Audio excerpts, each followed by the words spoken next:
में लिखा है, गौर से सुनेंगे। ये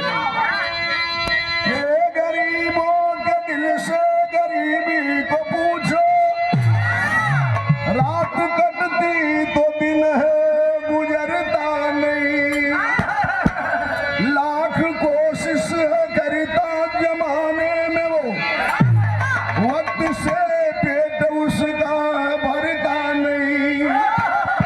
साथ देके गरीबों का देखो कभी, उसका एहसान दुनिया में मरता नहीं। वो कर्म या धर्म पे भरोसा करे, उसका घर तो कभी भी उजड़ता नहीं।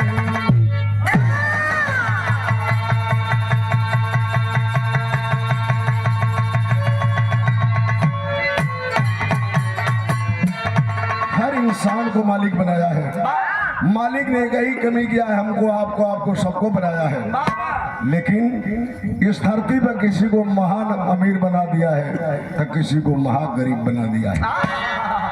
लेकिन गरीबी में भी इंसान को शौक से जीना चाहिए। ये मालिक की दी हुई चीज है, इसे कोई पैदा होता है तो लेके नहीं आता है। गरीबी और अमीरी बिरहा में ठेको वाली बस स्वर्गीय बुल्लू गुरुगा में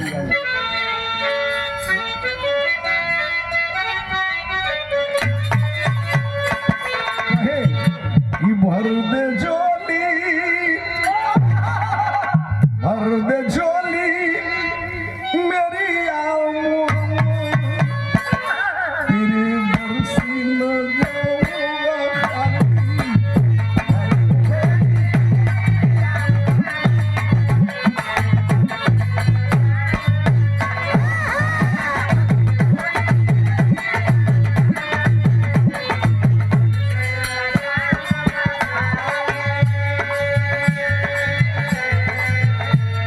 गरीबी के लिए लाइन लिखा है, देखिए इस बिरहा में, गरीब का दिल कितना बड़ा होता है।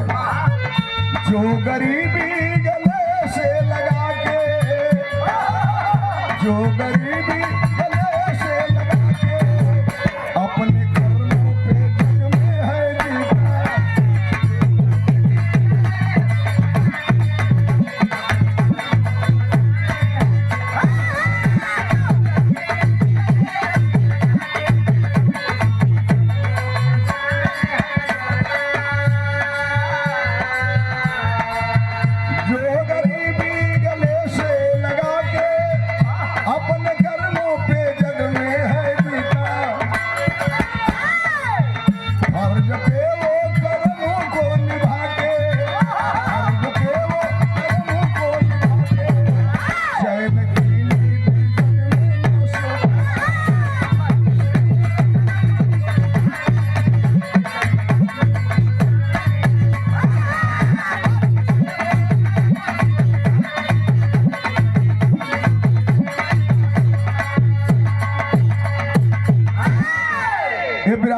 से शुरू करत है, एक एक लाइन आप लोग सुनत चली, लगी कि आप लोग के आंख के सामने ही घटना घटत है। कैसे बाबू संगत से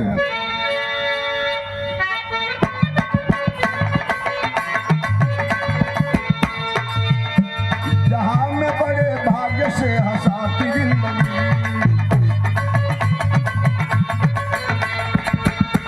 अक्सर यहाँ गरीब को रुलाती जिंदगी। मगध प्रदेश जो पटना के नाम आज बना है, लालू हरे नीतीश का साम्राज्य बना है। रणबीरपुर में यादव जहां श्याम लाल थे, पत्नी कवंती बेटा रोशन कन्हाल थे।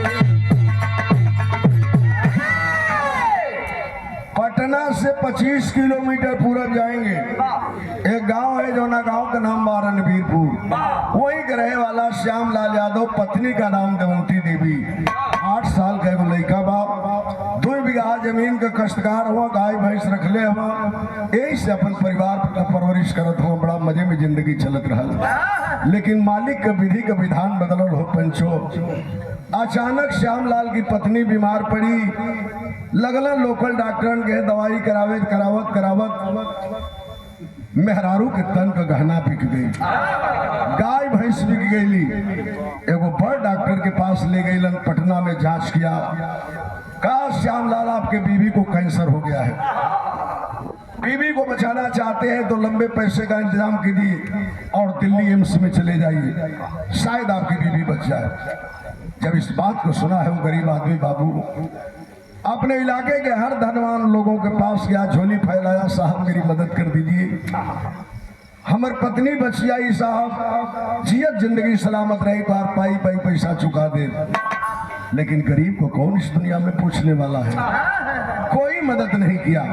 आज जब कोई मदद नहीं किया तो श्यामलाल यादव क्या करता है बाबू, बिरहा में गीत गाता।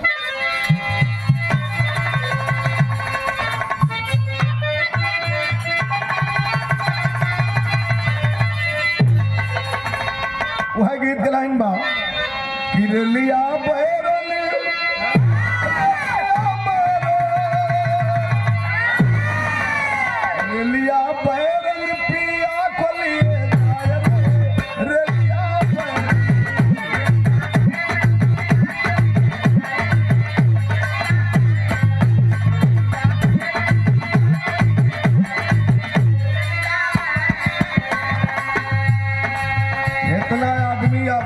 सुनत होगा, हमन दोनों भाई गावत है, काल की करी संगे का हो जाई कि दुनिया में कोई ना जानत बा।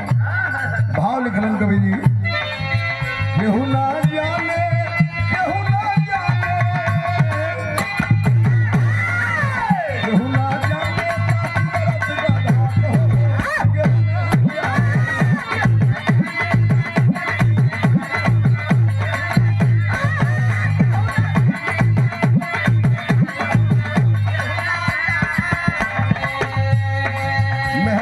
बचावे खातिर श्यामलाल देखा का खेलन के शंकर सिंह के धैले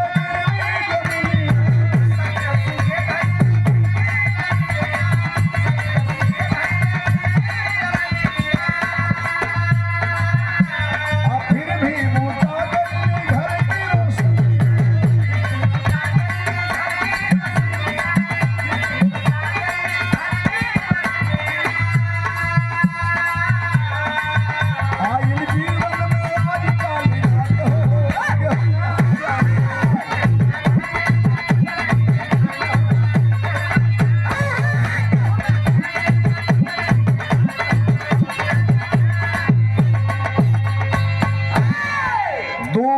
जमीन के 1 लाख रुपया में अपने गांव के जमींदार बाबू शंकर सिंह के बांधे रख दिया।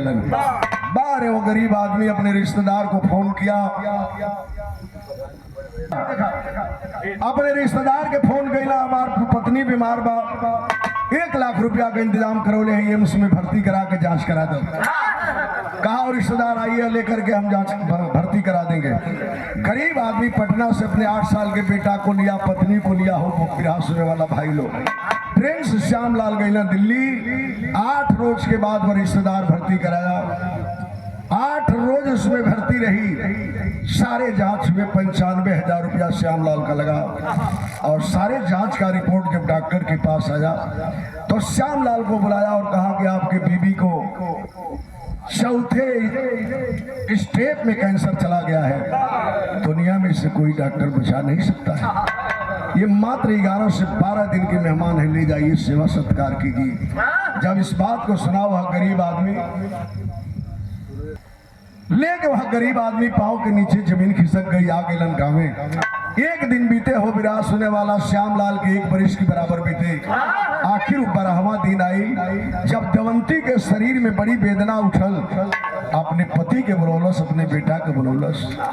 बेटा का हाथ पति के हाथ में दे के दवंती कहलस, सैया जी बहुत वेदना होत बा सैया जी, दुनिया के हम छोड़ के जाते हैं, एक ही वादा कर हमार सैया जी कि हमारे मुन्ना के आंख में कबो आंसू बतावे दिया, सैया जी कबो आंसू बतावे दिया। यही कह के दवंती इस दुनिया को छोड़ देती है।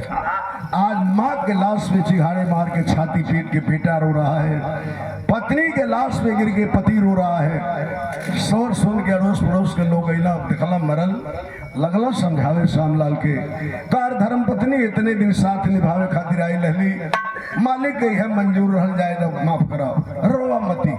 अब वह गांव वाला 100 रुपया 50 रुपया चंदा लगा के ले जाके लाश के दाह संस्कार करवलन, गरीबी में काम क्रिया करा दिहलन। लेकिन बाबू है पेट ना रहित न तक से भेंट ना हुई। श्यामलाल पत्नी के मरने के बाद फक्कड़ हो गया, ये चौराहा घूमे लगलन। लेकिन 8 साल का लड़का बाबू इनका घर में उनका घर में काम करके 2 रोटी का इंतजाम करे लगल। एक दिन वो मास्टर साहब के घर में लड़का काम करत रहल, एक तरफ आंख से आंसू बहत रहल। कहला मास्टर साहब काहे रोवत हो बेटा? कालस के ही उम्र में हमार मतारी मर गई, बाबू हमार माई के गम में फक्कड़ हो गईलन, गाय भैंस बिका गई, माई के गहना बिका गई, 2 बीघा खेत रहल मास्टर साहब वो बंधक रखा गई, जिए के कोनो आधार ना बाई से रोवत है। कहला मास्टर साहब अरे बुन्ना मत रो हमार बच्चा, तोहार बाबूजी खेतवा बाबू साहब के बेचले ना हो, जाके अपने बाबू से कहेगा कि बैंक में जाके केसीसी पास करा के और 1 लाख रुपया लोन लेके बाबू साहब के दे के खेतवा छोड़ा ले बोलो, तो तुम लोग के बाप बेटा के जिए के सहारा हो जाएगी। लड़का के दिमाग में ये बात बैठल, जाके कहला अपने बाबू से बिरहा में गीत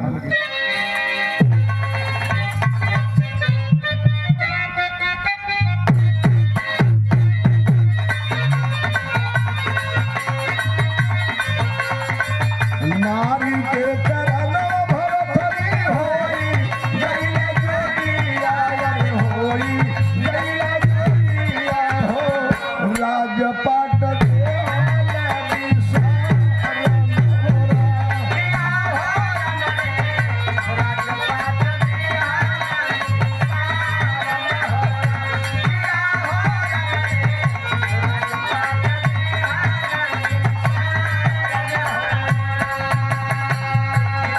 लड़का गई घरे साथ अपने बाबूजी के पैर पकड़लस, कहला बाबू फलाना मास्टर साहब एगो बात करता ना बाबू, वो काम कर देता, छोड़े ना जमीनिया ठाकुर पैसा के कराना वाले पैसा के कराना रोवेला सुमाया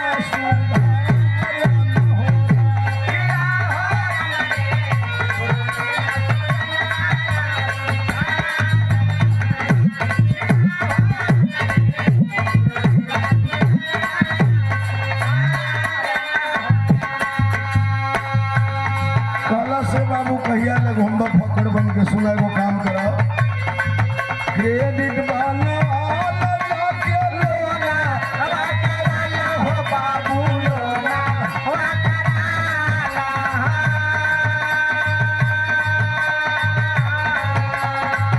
देई के रुपया अपन खेता वा छोड़ाया हो बाबू खेता वा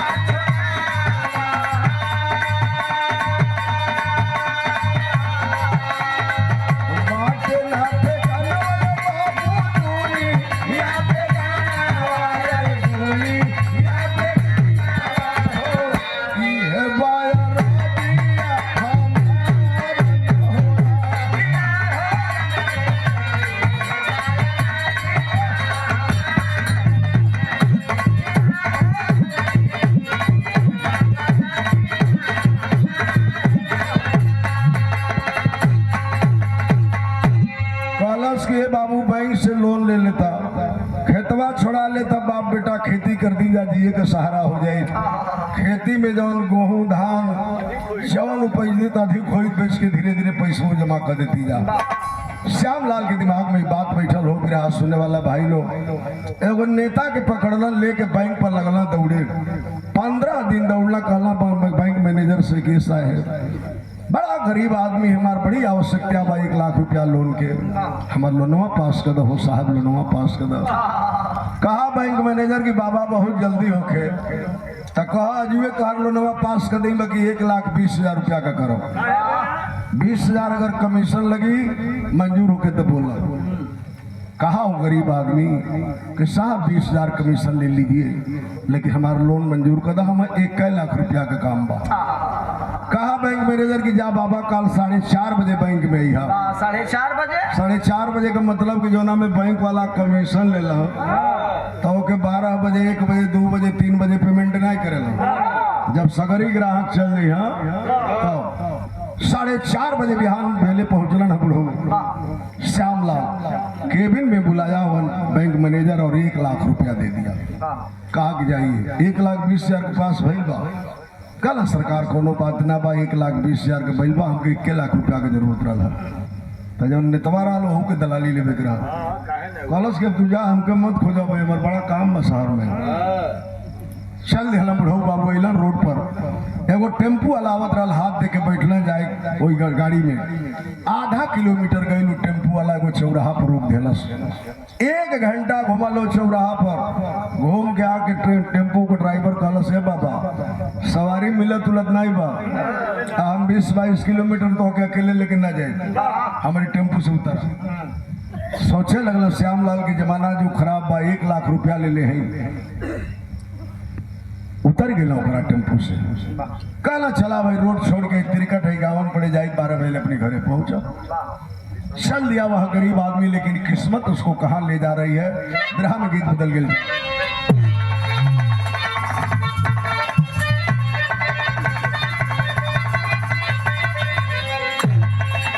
साझ भइला घरवा तरज के छोड़ा साझ भइला घरवा अरे जात वही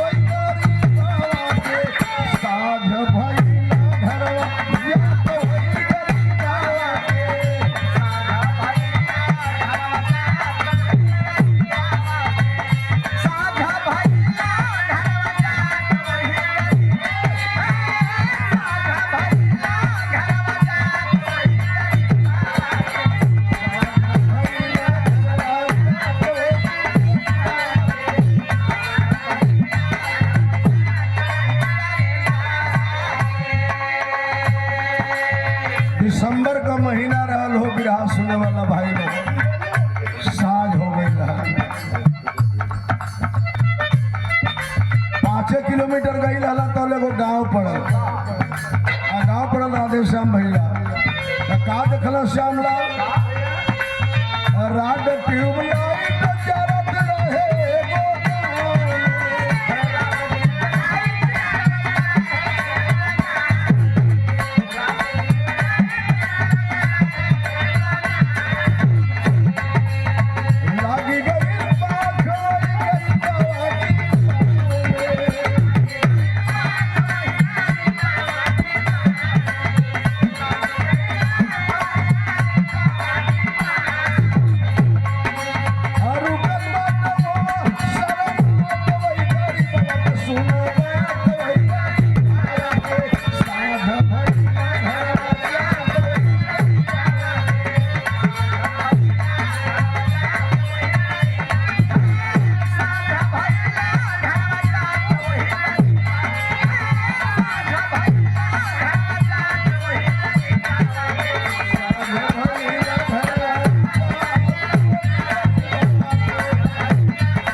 राधे श्याम भाई एक अधे टेंट रहल है तो भाई बढ़न बा एगो से छोटे गो टेंट रहल वही में 2-3 गो राड जरत रहल और बगल में 5-7 गो गाड़ी रहली एगो कार रहल एगो ट्रैक्टर रहल 2 गो जीप रहली स आ 2 गो बोलेरो रहल वही में बैंड बाजा वाला रहला से सहनाई बजावे लगल।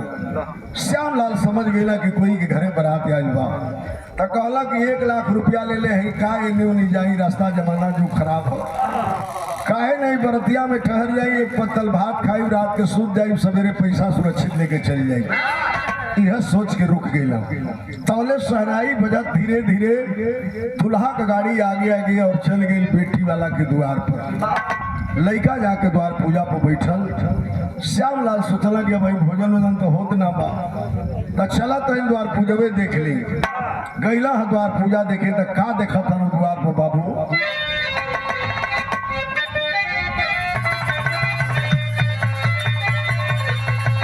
कि देखले द्वारावा पे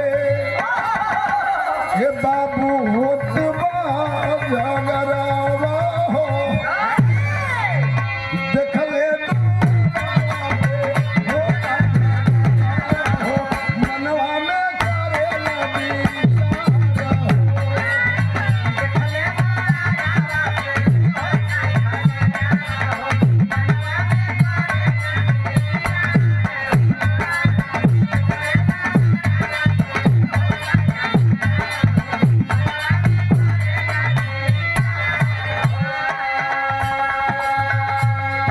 पूजा में बगल में गरीब आदमी खड़ा हो गए। तो उन्हें देखा थवन कि लड़का के बाप कहलस लड़की वाला से कि सुना ओके होश में न कहले रहा जो 1 लाख रुपया बाकी बाकी द्वार पूजा जो ही बैठी तो पैसा दे दे। तो पहले 1 लाख रुपया दे ला तब द्वार पूजा हुई न तब बियाह हुई हुई। बुढ़ऊ हाथ जोड़ कहल कि समझी जी हम अपनी बेटी का बियाह ना करत हैं कि हमारी बेटी का बेटी बा हमार नतनी बा। अपनी बेटी का रिश्ता हम कैले रहे सिवान प्रॉपर में। हमार दामाद मोटरसाइकिल का बहुत बड़ा मिस्त्री था। हमारी नतनी 2 साल का रहे हो साहेब, हमारी दामाद का एक्सीडेंट हो गई। हमार दामाद मर गए, झोपड़ी में रहे। हमार बेटी हमारी नतनी के लेके अपनी घरे गरीबी में बुला के शादी हम करत हैं। सिवान प्रॉपर में पढ़ला में हमारे नतनी से टापर कोई ना बा। हमारा आबरू बचा ला जो पैसा देवे कहल रहल ओ के घरे कोनो मुसीबत पड़ गई, पैसा ना दिहला। समय से वक्त से पैसा हुई चुका दी। लड़का के बाप कहलस के बारात चढ़ा लेला तो लगला हमके समझावे। कहला उतना हम ना बतियाई, तनी सुना। कहलस की 1 लाख रुपया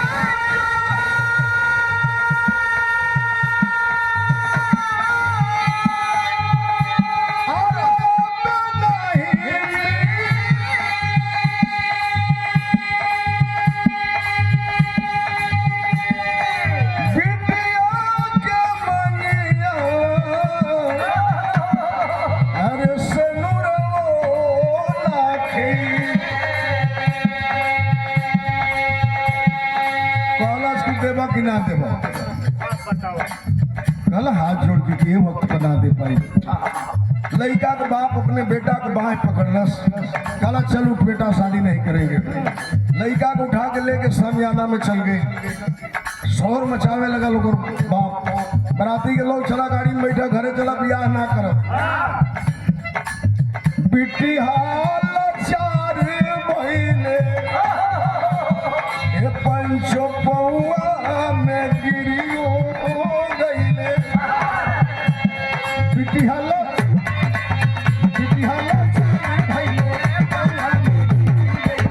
गिरल ही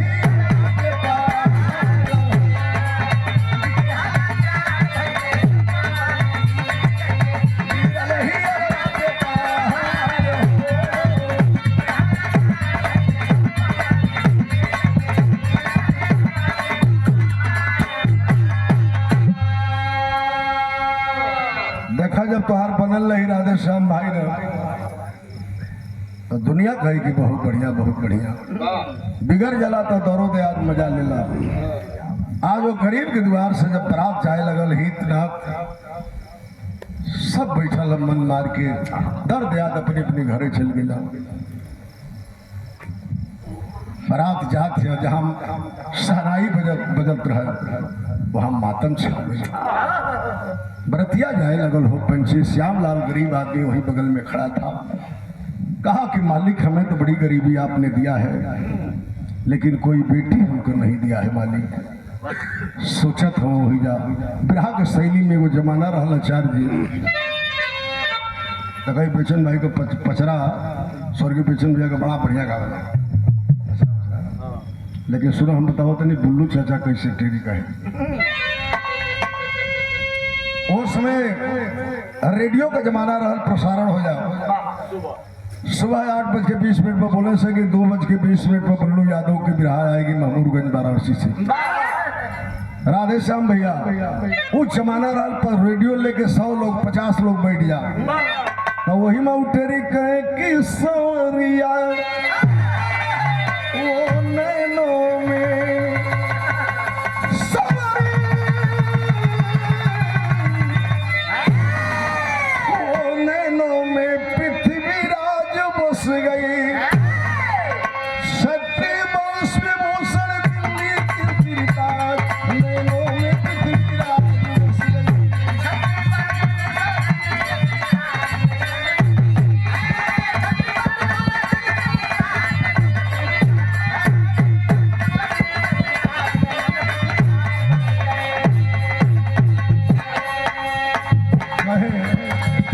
सुताजी वही चला के रे भवना, लड़की करैली मन गुनना, सजनवरी की नहीं। लेकिन बात सुनाई तो तनी झलक बता देली मन्नू चाचा के। श्यामलाल यादव खड़ा हुआ, बरतिया जाए वाली है, का सोचत हो गरीब आदमी किससे नूरवा जो न पई है बिटिया, अरे सनूरवा जो न पई है, ओ सनूरवा जो न पई है बिटिया, पैसा कारण खा के मर गई मोहरा। सोचत हो श्यामलाल हे मालिक गरीबी तो हमके खूब दिले हो, कहले गेहूं का जाने पीर पराई, जाके पाँव न फटी बेवाई। आज एक गरीब के घर से बारात चल गई, एक गरीब की बेटी पैसा बिना जहर खा के मर गई। नहीं रोक पाया अपने को श्यामलाल, आंख में आंसू था लेकिन पोछते हुए आंसू को गया। लड़का के बाप के पास गया, श्यामलाल कहला ऐसा है 1 लाख रुपया हमही के देवे के रहला, अइला में लेट हो गई, हाई पैसा ले ली है, बारात लेके चली रही वहाँ शादी करी। जब 1 लाख रुपया लड़का के बाप हाथ में पौलस, धीरे धीरे आदमी जुट गया, गाँवों को लोग हो जाए लगल मिलावे पैसा गिने लगल। 10 मिनट ले गिनल से अब 1 लाख पूरा देखल तो कहलस कि हाँ भाई रिश्तेदार होके तरौरी नहीं हो। अब लड़का के बाप कहता है बारात के लोग है बैंड बाजा वाला, बाजा बजाओ चलो हम ब्याह करब। सहनाई बजत आइल, बारात दुआरे पर लगल, लोग पूछे लगल कि चाचा कहाँ का रहे वाला हो, का तोहर नाम बा, तने अपन परिचय बता दो। कहला कि भैया बड़ा लेट हो गई, झगड़ा झूड़ी कैला लो, हाई लड़का के द्वार पूजा पर बैठावा लो, बारात के नाश्ता पानी करावा, भोजन करावा, यही बरातिये में रह सब बता के चल जाए। सब लोग काम में जुड़ा गए, धीरे धीरे बुढ़ऊ गईला, बारात खात रहल, और बाराती में बैठल है तनी भर चावल है तनी भर दाल लेके खैला। शंकर भाई हमारी संगे रोज भेटल, एगो इनका संगतिया भाव कर 10 गो रुपया गिर गई है, घूमती की लगे 10 गो रुपया गिरल है, 3 बजे को घरे चल गई है, ओकर होश पड़ल तब मिलावत मिलावत मिलौलस की बुझा तक घूमती की लगे गिरल बा। ओकर घर बाबूजी से 5 किलोमीटर मोटरसाइकिल से आई, एक बेर फिर खोजता, हम बैठले हैं, फिर एक बार आई मोटरसाइकिल तो कहली गे बाबू का बात है, कहता कि चाचा देखो 10 रुपया गुमतिया के कहीं गिर गया। अब कहाँ से अला तू, फिर कहता घर से न लौटा होता नहीं। हम बोले साला 10 रुपया खातिर तू इतना दौड़े दड़े, अब कितना का तेल जरा दिले, जर 10 रुपया भुलाइल बा गुमती लगे आके खोजता, तो जर 1 लाख चल गई कैसे भोजन करी। नाच शुरू भई, नाच शुरू हो गई, धीरे धीरे रात के 2 बजल, 2 बजे नाच बंद भइल हो। बिरहा सुने वाला भाई लोग जब वो गरीब की बेटी का विदाई होके लगल, कार के पास रोवत आयल तो कलश के नाना और इंसान रूपी भगवान से हमार दीदार करा दो हो नाना, जौन गरीब आदमी 1 लाख रुपया कोई आदमी दे के तोहरे द्वार को मर्यादा बचौलो, हमने मांग में सिंदूर दिलवलो। जब लड़की रोवे लगल, बात कहे लगल, बगलिए में श्यामलाल सुनत रहना। आज सुनल लड़की के रोवाई, बाबू करेजा फट गई, ना रुकल श्यामलाल, वही अंधारे में धीरे से गायब हो गया, रास्ता पकड़ लेना। बड़ा लोग खोजला, नाम मिलना, लेकिन बिरहा के विदेशिया में कभी नहीं खत्म।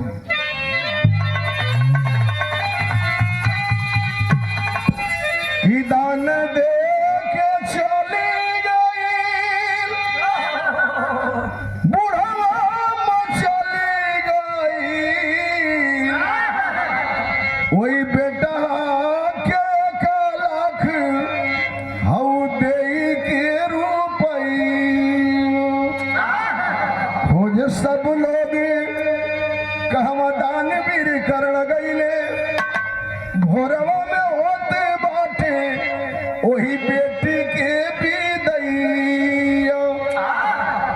तब बाबू के दुलारी प्यारी आज बेटी मन मार रोवे कि नहीं हर से होत बाटे आज हमरो जुदैया। केहू के घर के बेटी बहन विदा होली पटीदार अगर दुआरे पे माना तक कई सुनो अंदर से भले दुश्मनी होके लेकिन केहू ऐसा शख्स ना होला जेकरी आंख से आंसू न आ जाए। विदा हो गई गरीब के बेटी हो बाबू। एनी धीरे धीरे भोर में पहुंचना श्यामलाल खूटी पर कुर्ता टांग के सुत गई। सवेरे 8 बरिस का लड़का जागल बाबू जगल कहलस कि बाबू थैली टोला सिक्का नहीं पोलस तक बात सबके घर में काम करके 2 वक्त की रोटी का इंतजाम। धीरे धीरे 8 साल और बीतल। आज जब 8 साल बीतल लड़का 16 साल के भइल तब बाप बेटन पे गौरी विपद पड़ल। कौन विपद पड़ल?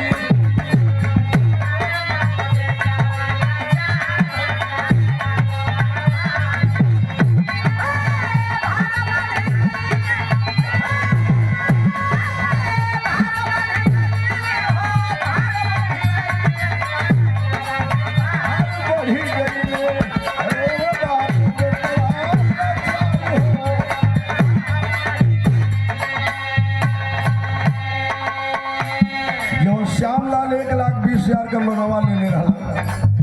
वो ब्याज पर ब्याज चक्रवृद्धि ब्याज जोड़ के बैंक वाला 5-6 लाख रुपया करे। बैंक वाला लगला दौड़े जमा करा जगरी पॉकेट में ठंडी नहीं के उका जमा करी। आखिरकार बैंक वाला आरसी पे आरसी कटलन कौनो प्रभाव ना पड़ल। गरीब आदमी के कुछ है ही नहीं के कहा जमा करे। तब बैंक वाला हार मान के आई मैटर के तहसील में दे दिया। आज जब तहसील में मैटर गई तो का भइल बैंक अधिकारी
तहसील में मामला गई।